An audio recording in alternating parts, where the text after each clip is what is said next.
Hello বন্ধুরা, আসসালামু আলাইকুম। কেমন আছেন আপনারা সবাই? আশা করি ভালো আছেন, সুস্থ আছেন। প্রতিদিনের মতো নতুন দিনের নতুন আরেকটি ভিডিও নিয়ে হাজির হয়ে গেলাম। আমার ডেইলি লাইফের ভালো লাগাগুলো আপনাদের সাথে একটু শেয়ার করার জন্য। সকালবেলা প্রতিদিনের রান্নাঘর থেকে শুরু করি, আজকেও তার কোনো ব্যতিক্রম কিছুই না। তো রান্নাঘরে আজকে তো রোজ বুধবার পূজার বন্ধ দিয়েছে, দুর্গা পূজার বন্ধ। ইলমা তো স্কুল বন্ধ হয়েছে, কোচিংও বন্ধ হয়েছে, সেটা তো আপনাদের সাথে শেয়ার করেছি।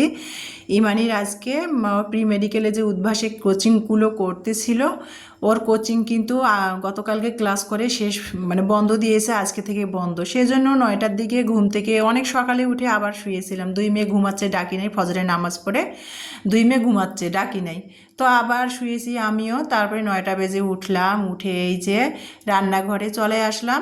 মেয়ে আর কি ইলমা রাতেই বলেছে, ও বলছে যে আম্মু লুচি খাবো। তো লুচি বানানোর জন্য প্রথমে কিন্তু আমি লুচি, তো সবাই কম বেশি লুচি পরোটা বানাতে পারেন, ডিটেলসে আর না বললাম। লুচির না আটাটা ছেনে নিলাম লবণ দিয়ে স্বাদ মতো, আর তেল দিয়ে হালকা কুসুম গরম পানি দিয়ে লুচির না ডোটা আমি বানিয়ে রেখে দিলাম। এই যে বানিয়ে রেখে দিয়ে পাশে কিন্তু ইমানি এসে, যেহেতু 9টা বেজে ঘুম থেকে ওঠা হয়েছে, ইমানি কিন্তু এসে হাতে হাতে আমার কাজ করে দিচ্ছিল। ও ঘুগনি বানাচ্ছিল। রাতে কিন্তু শোয়ার সময় ঘুগনির ডালটা ভিজিয়ে রেখে দিয়েছিলাম, সেটা আর কি ইমানি ঘুগনিটা বানাচ্ছিল। আর ইমানির কিন্তু ঘুগনিটা খুবই পছন্দ, পরোটা বা লুচি দিয়ে ইমানি ঘুগনিটা পছন্দ করে। তো ঘুগনিটা আর কি আমি দেখাই দিলাম, ও রান্না করতেছিল, আর এদিকে আমি লুচি বানাচ্ছিলাম। আর ম্যাজিক চুলাতে আমি লুচিটা বেলে বেলে ভেজে নিচ্ছিলাম, আর ইমানি গ্যাসের চুলাতে ঘুগনিটা আর কি বানিয়ে নিচ্ছিল। তো ঘুগনিটা বানানোর জন্য কিন্তু আলু আর ঘুগনির ডাল একসাথে সিদ্ধ করে প্রেশার কুকারে নিয়ে নিয়েছি অফ ক্যামেরাতে। তারপরে আমরা যে মাংসের মধ্যে যে মশলাগুলো দিয়ে থাকি, সেই মশলাগুলো হালকা করে আর কি ঘুগনির মধ্যে দিলাম, মশলা কষিয়ে ঘুগনির ডালটা, সিদ্ধ করা ঘুগনির ডালটা তেলে দিয়ে নিলাম গ্যাসের চুলায়। ইমানি সেটা করতেছিল, আর আমি ম্যাজিক চুলাতে লুচিগুলো বেলে বেলে ভেজে নিচ্ছিলাম। যেহেতু ঘুম থেকে লেট করে উঠা হয়েছে আর কি, আর ঘুম থেকে ফজরে উঠে নামাজ পড়ে না, আবার যদি শোয়া হয় না, তাহলে দেখা যায় শয়তান ধরে। সারাদিনের কাজ আর সেদিন কিন্তু ঠিক মতো হয় না, উল্টাপাল্টা হয়ে যায়, কাজের ব্যাঘাত ঘটে। তো ইমানি এই যে ঘুগনির মধ্যে যে আলু কেটে দিয়েছিল, সেই আলুগুলো কিন্তু ও ঘুগনিটা এই যে মশলা কষিয়ে, সিদ্ধ করা ঘুগনিটা মশলা কষিয়ে রান্না করলো। আর আলু যে দিয়েছিল, আলুগুলো একটু তুলে বাটির মধ্যে করে মানে গলায় দিল আর কি, তাতে ঘুগনিটা না ঘন হবে, খেতে ভালো লাগবে। ফ্রোজেন করা টমেটো ছিল, তো ইমানি বলছে আম্মু ফ্রোজেন করা টমেটো ঘুগনিতে দিলে ভালো লাগবে না, সেটা আর দিলাম না। এই যে ঘুগনিটা হয়ে গেল, সকালের নাস্তা ঘুগনি আর লুচি।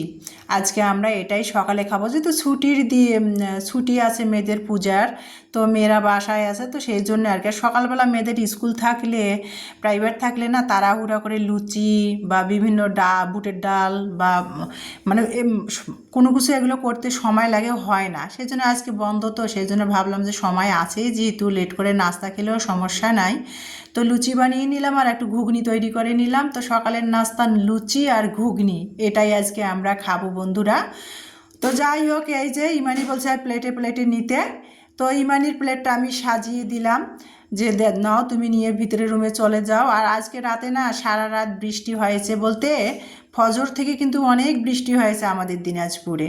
তো আজকের ওয়েদারটাও অনেক শীতল, আর আমার পরোটা বানাটাও সাকসেস হয়েছে। মানে ভ্যাপসা গরমে তো ভাজা পরোটা ভালো লাগে না, আজকে সকাল থেকে ওয়েদারটা খুবই সুন্দর, বাতাস বইতেছে, রাতে বৃষ্টি হয়েছে তো, আর ওয়েদারটা খুবই ঠান্ডা আবহাওয়া আর কি। যাই হোক বন্ধুরা, এই যে সকালের নাস্তা ঘুগনি দিয়ে লুচি খাচ্ছিলাম, ভালো লাগাটা সেটাই আমি শেয়ার করতেছিলাম।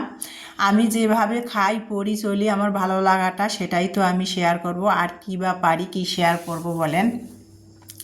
তো এই যে 2 মেয়েকে নিয়ে আর কি সামনের রুমে বসে আর কি, মেয়েরা টিভি দেখতেছিল, সামনের রুমে বসে আর কি নাস্তাটা খাওয়া হচ্ছিল, আর একটু সাথে চাও বানিয়ে নিয়েছি। তো যাই হোক বন্ধুরা, সকালের নাস্তাটা খাচ্ছি, আর ভালোই লাগতেছিল। পরোটার সাথে মানে লুচি বা পরোটার সাথে পায়েস কিন্তু খেতে খুবই ভালো লাগে, আমার মেয়েরা পছন্দ করে। তো পায়েস তো রান্না করা ছিল না, ওই রকম প্রিপারেশানও নিছিলাম না। তো ঘুগনির ডাল ভাবলাম যে বাসায় ঘুগনির ডাল ছিলই কেনা, খাওয়াই হচ্ছে না, আর ঘুগনির ডাল বলেন বুটের ডাল বলেন এগুলো বেশি দিন কিনে রাখলে না পোকা ধরে যায়। তো সেই জন্য ভাবলাম যে আজকে ঘুগনিটাই রান্না করে মেয়েদের লুচি বানিয়ে দেই। তো সেটা দিয়ে সকালের নাস্তা খেলাম। তারপরে কিন্তু এই যে প্রতিদিনের মতো আর কি ঘর দুয়ার ঝাড়মোছ করে নিচ্ছিলাম। তো ভাবলাম যে বিছানার বেডশিটটা ঝেড়ে ঝুড়ে গতকালকে কেচে দিয়েছিলাম। তো সামনের রুমে তো আমরা কেউ থাকি না, শুধু মেয়েরা আর কি টিভি দেখে এখানে। ইলমার বাবা যখন আসে তখন আর কি সামনের রুমটা ব্যবহার করা হয়। তো ভাবলাম যে চাদরকে পরিষ্কার চাদর আর কি কেচে দিয়েছিলাম, চাদরটা বিছিয়ে দিয়ে ফার্নিচারগুলো মুছে তারপরে আমি রুমগুলো বাসি ঘরগুলো সব ঝাড় দিব। আর মেরুদণ্ডর ব্যথায় না হালতেই পারি না, এতটাই কষ্ট হয়। কিন্তু মেরুদণ্ডর ব্যথার দোহাই দিলে তো সংসার চলবে না। আমি যেহেতু হাউস ওয়াইফ, বিশেষ করে আমরা মেয়েরা আর কি যারা গৃহিণী তাদেরকে কিন্তু অসুস্থতার দোহাই দিলে সংসার থেমে থাকবে না। যত কষ্টই হোক দাঁতের দাঁত চিপে ধরে কিন্তু সংসারে স্বামী সন্তানকে সামলাতে হবে, সংসার সামলাতে হবে, রান্না করতে হবে, বাসন মাজতে হবে। তো তার গৃহিণীদের কোনো রেহাই নাই। যত কষ্টই হোক তারপরে কিন্তু কাজ করতে হবে, কাজ থেমে থাকবে না। তো এই যে হালতে পারি না, খুব কষ্ট হয়। এই যে ফার্নিচারগুলো কিন্তু প্রতিদিনই ইদানিং মুছি না, পরিষ্কার করি না। ওই যে মেরুদণ্ডর ব্যথা হালতে পারি না। তারপরেও ভাবলাম যে পরিষ্কার করে নেই, একদিন না পরিষ্কার করলে না মনে হয় যেন কতদিন ধরে পরিষ্কার করি না। যদিও আমার বাসায় সেরকম ফার্নিচার নাই, তারপরও আমি মানে অখুশি না। আলহামদুলিল্লাহ, আল্লাহ আমাকে যেভাবে রেখেছে তা আল্লাহর কাছে লাখ লাখ শুক্রিয়া। দেখা যায় যে আমি যে অবস্থায় আছি, যে পজিশনে আছি, আমার চেয়েও অনেকে খারাপ অবস্থায় আছে। আমি কখনোই আল্লাহর কাছে সেটা নিয়ে আমি কখনো দুঃখ প্রকাশ বা আফসোস হাই হুতাশ করি না। আল্লাহ আমাকে যেভাবে রেখেছেন তার বান্দাকে শুকুর আলহামদুলিল্লাহ। তো এই যে বন্ধুরা, আমার যা ফার্নিচার তো যা যতখানি আছে সেগুলোই আর কি গুছিয়ে পরিষ্কার করে নিলাম। আর এই যে ঘর ঝাড় দিচ্ছিলাম, দরজায় লক করে বাড়িওয়ালা ভাইদের সারিয়ান কলা দিয়া গেলো। এগুলো এই কলাগুলো বাড়িওয়ালা ভাইদের গাছের কলা, মানে ন্যাচারালভাবে ভাইদের গাছে কলা হয়েছে, ন্যাচারালভাবে কলাগুলো কেটে না বাসায় রেখে দিয়েছে, মানে পেকে গেছে, কোনো মেডিসিন ছাড়াই কলাগুলা আর কি রেখে দিয়েছে, কলার ছড়ি সহ পেকে গেছে। তো সেটাই আমার দুই মেয়েকে খেতে দিল। তো সেটা এনে টেবিলে রাখলাম। আর আমার ভালো লাগাটা আপনাদের সাথে শেয়ার করবো না তা তো হয় না, ভাইয়েরা কলা দিল, তো সেটাও আপনাদের সাথে একটু ক্যামেরায় ক্যাপচার করে নিয়ে শেয়ার করে দিলাম। বাসি ঘরগুলো ঝাড়ু দিয়ে তারপরে এই যে দেখেন সকালে যে নাস্তা খেলাম। তো লেট করে, ওই যে বললাম সকালে লেট করে ঘুম থেকে উঠলেই না তা সারাদিনের কাজের উল্টাপাল্টা শুরু হয়ে যায়, কাজের কোনো গোছ থাকে না। তো রান্না করব যেহেতু 11:30 বেজে গেছে। তো সকালবেলা যে ঘুগনি বানালাম চুলায়, তো চুলাটা একটু ছিটকে গেছিলো, ডালগুলা ঘুগনির ফুটে ফুটে। তো ভাবলাম যে চুলা পরিষ্কার করে, আর আমি নাস্তা বানালে আর কি প্লেট বাটি সিঙের নাস্তা ধোয়ার সময় কিন্তু চুলা টুলা সব পরিষ্কার করে নিয়ে তারপরে দুপুরে রান্না বসাই। তো সকালের নাস্তার প্লেট বাটিগুলো সিঙে ছিল, সেগুলো ধুয়ে নিলাম, নিয়ে চুলাটা পরিষ্কার করে নিলাম, সাবান পানি দিয়ে পরিষ্কার করে নিয়ে রান্নাঘরটা পরিষ্কার করে ফেলালাম। সকালে নাস্তা বানাইছি, রান্নাঘরটা পরিষ্কার করে নিলাম। এখন দুপুরের জন্য রান্না করব। আর সঙ্গেকার কাজ সঙ্গে আমি মনে করি করলে ভালো হয়, কাজ আর অনেকগুলা জমে থাকে না আর কি, ভালোও লাগে দেখতে। তো এই যে রান্নাঘরটা সকালের নাস্তা বানাইছিলাম, চুলা পরিষ্কার করে নিলাম, সিংয়ের মধ্যে সকালের প্লেট বাটিগুলো পরিষ্কার করে সিংটা পরিষ্কার করে নিলাম, ম্যাজিক চুলাটা সাবান পানি দিয়ে মুছে নিলাম, রান্নাঘরটা মুছে নিলাম, নিয়ে রান্না বসাবো। 11:30-12টা তো বেজেই গেছে। এদিকে বাড়িওয়ালা ভাইদের সিকিউরিটি গ্রাম থেকে ওনার দেশি গরুর দুধ নিয়ে আসছে, 4 লিটার দুধ দিল। বাসার মধ্যে ফ্রিজে দুধেই আছে 4 কেজি, আবার দুধ দিয়ে গেল, নিব না তারপরে দিয়ে গেল। এখন উনি হাফ কেজি করে দুধ দেয় না, এখন একেবারে 5 কেজি করে দুধ দিয়ে যায়। এভাবে দুধ নিলে আমার ছোট্ট ফ্রিজ, তো ফ্রিজটায় জায়গা হয় না। তো ভাবলাম আগের 4 লিটার দুধ আছে, আবার আজকে দিয়ে গেল। তো কি আর করার, না করলাম না। তো ভাবলাম যে দুধটা মানে অর্ধেকটা বাড়িওয়ালা ভাইদের ফ্রিজে রেখে দিব, আর অর্ধেকটার 1 লিটার জাল ফুটাবো আর কি সেকে, আর 1 লিটার আমার ফ্রিজে রাখবো। আমার ফ্রিজে যেহেতু আগের 4 লিটার দুধ আছে, তো আজকে 4 লিটার দুধ দিছে, সেখান থেকে 2 লিটারের মধ্যে 1 লিটার আমার ফ্রিজে রাখলাম, আর 1 লিটার সেকে আমি ফুটাই নিব আজকে বিকেলে মেয়েদের দেওয়ার জন্য। তার আর একটা 2 লিটারের বোতল বাড়িওয়ালা ভাইদের কাজের খালাটাকে ডেকে দিয়ে দিলাম যে খালা আপনাদের ফ্রিজে দুধের বোতলটা রেখে দেন, আমি 2 দিন পর নিয়ে নিব। তো যাই হোক বন্ধুরা, আর আমার ফ্রিজটা ছোট না, যখন আমি একা ছিলাম, দুইজন মানুষের টোনাটুনির সংসার ছিল, তখন না এই ফ্রিজটা 2012 সালে কিনেছিলাম। তখন এইটাই অনেক বড়, মানে অনেক বড় একটা আমার কাছে পাওয়া ছিল। এখন দুই মেয়ে হয়েছে, 21 বছরের সংসার এখন আমার। তো এখন না ফ্রিজটা না আমার 9-10 সিফটির ফ্রিজ, এখন ফ্রিজটা না ছোটো হয় আমার, মানে ফ্রিজটায় না কোনো কিছু মানে জায়গায় হয় না রাখার, তার মধ্যে তো অনেক কিছু ফ্রোজেন করে রাখি। আর কাঁচামরিচের কথা তো বলবোই না, সারা বছরে কাঁচামরিচ আমি মানে যখন শীতকালে আর কি জানুয়ারি ফেব্রুয়ারির দিকে মরিচের দাম কম যায়, তখন কিন্তু আমি মরিচ 5 কেজি করে কিনে সিদ্ধ করে ব্লেন্ড করে সারা বছরে মরিচ আমি খাই, কাঁচামরিচের তরকারি। আর এই যে দেখেন বর্তমান কিন্তু ওই যে 2 মাস আগে কিন্তু মরিচ 250 টাকা 300 টাকা কেজি গেল, তারপরে কিন্তু আমি মরিচ কিনে খাই নাই, মরিচ ওই যে সংরক্ষণ করে যে ফ্রোজেন করেছি সেটাই খেয়েছি।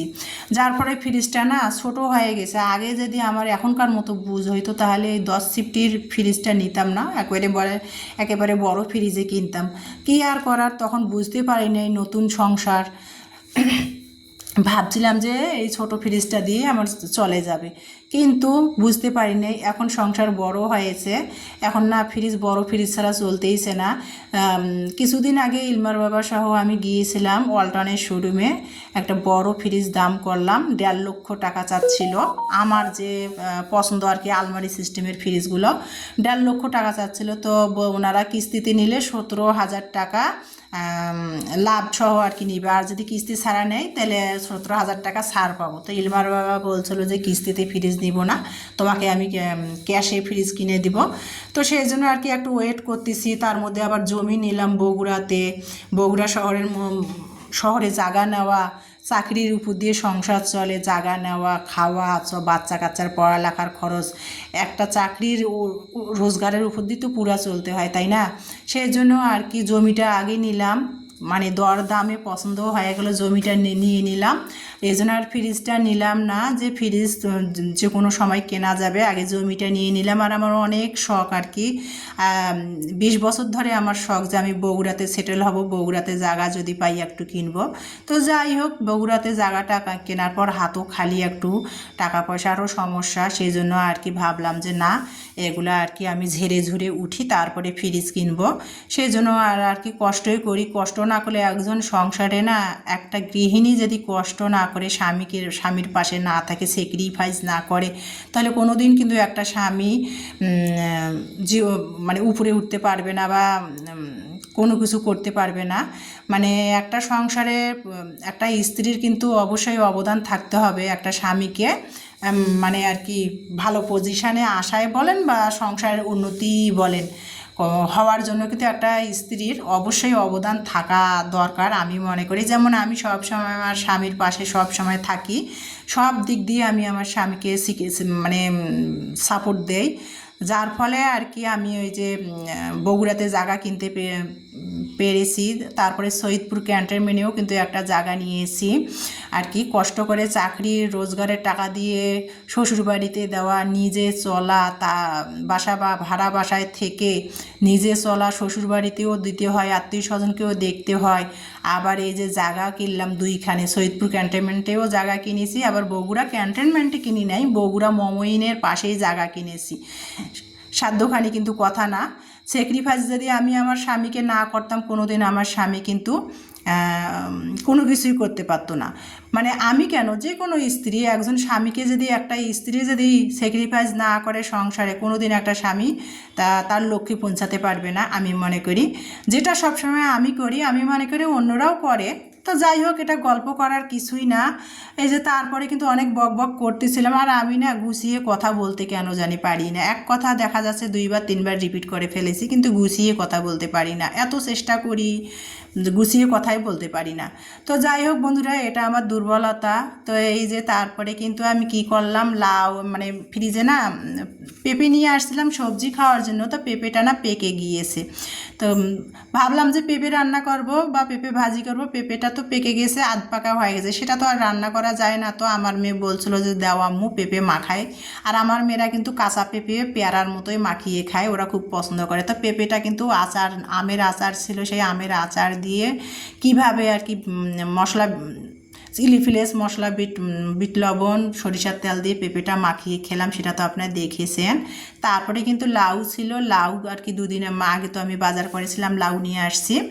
লাউটা দিয়ে ভাবলাম যে তেলাপিয়া মাছের মাথা আছে অনেকগুলো, ফ্রিজে জমে গেছে মাছের মাথা, তো লাউ দিয়ে রান্না করি। আর ফ্রিজে ফ্রোজেন করা ধনিয়া পাতা ছিল, সেটা দিয়ে আর কি রান্না করলাম। আর লাউয়ের মধ্যে কিন্তু ধনিয়া পাতা না দিলে না লাউয়ের তরকারিটা কিন্তু খেতে ভালো লাগে না, ধনিয়া পাতাটা দিলে তবে লাউয়ের তরকারিটা ভালো লাগে খেতে আমি মনে করি। তো ধনিয়া, ফ্রিজে ফ্রোজেন করা ধনিয়া পাতা দিয়ে তেলাপিয়া মাছের মাথা দিয়ে লাউটা কিভাবে রান্না করলাম সেটা তো আপনারা দেখতে পেয়েছেন। আর এই যে সন্ধ্যাবেলার জন্য মেয়েদের জন্য 1 লিটার এখানে দুধ ফুটায় নিয়েছি। সকালের একটু ঘুগনি ডাল রয়ে গিয়েছে, ফ্রিজে রেখে দিব, পরে আর কি খাবে ইমানের যেহেতু পছন্দ। এই যে বিকালবেলা এখন কিন্তু আমি একটু এখানে পাকোড়া বানাবো। আর পাকোড়াটা বানিয়েছিলাম গতকালকের বিকালের নাস্তা, তো সেটা আজকে ভাবলাম যে আজকে ভিডিওর সাথে শেয়ার করে দেই। গতকালকে তো ভিডিও শেয়ার করি নাই, শর্টস ভিডিও দিয়েছিলাম, তো এই যে সেটাই আজকে শেয়ার করে দিয়েছি বিকালে নাস্তা আর কি। এখানে মানে কলমি শাক ফ্রিজে ছিল, কলমি শাক দিয়ে পাকোড়া বানাচ্ছিলাম। তো কলমি শাকের পাকোড়াটা, কলমি শাকটা ধুয়ে কুচি করে কেটে নিলাম, সাথে একটা আলু কুচি করে দিয়েছি। এখানে পরিমাণ মতো চালের আটা যতখানি দিয়েছি, বেসনও আমি ততখানি দিয়েছি, আদা রসুন বাটা, তারপরে জিরা ধনিয়ার গুঁড়া, স্বাদ মতো লবণ, হলুদের গুঁড়া, মরিচের গুঁড়া, আর ফ্রোজেন করা কাঁচা মরিচ কুচি দিলাম। তারপরে 1 চিমটি টেস্টিং সল্ট দিয়েছি। ধনিয়া পাতা দিলে খুবই পাকোড়াটার টেস্ট বেড়ে যায়, তা ধনিয়া পাতা ফ্রোজেন করা বরফ হয়েছে সেই জন্য আর কি 1 চিমটি টেস্টিং সল্ট দিলাম, পাকোড়াটার স্বাদ তাতে বেড়ে যাবে। তো দিয়ে তারপরে তেল গরম করে এই যে বিকেলের জন্য নাস্তা বানিয়ে নিলাম, কলমি শাকের পাকোড়া বন্ধুরা। আর বিকালে চায়ের সাথে কিন্তু এরকম পাকোড়া বলেন বা যে কোনো ভাজা পোড়া কিন্তু ভালোই লাগে। তো মেয়েদের দুধ বানিয়ে দিব আর আমি একটু চা খাবো। তো ভিডিওটা আজকে এই পর্যন্ত বন্ধুরা, সবাই ভালো থাকবেন, সুস্থ থাকবেন, আল্লাহ হাফেজ।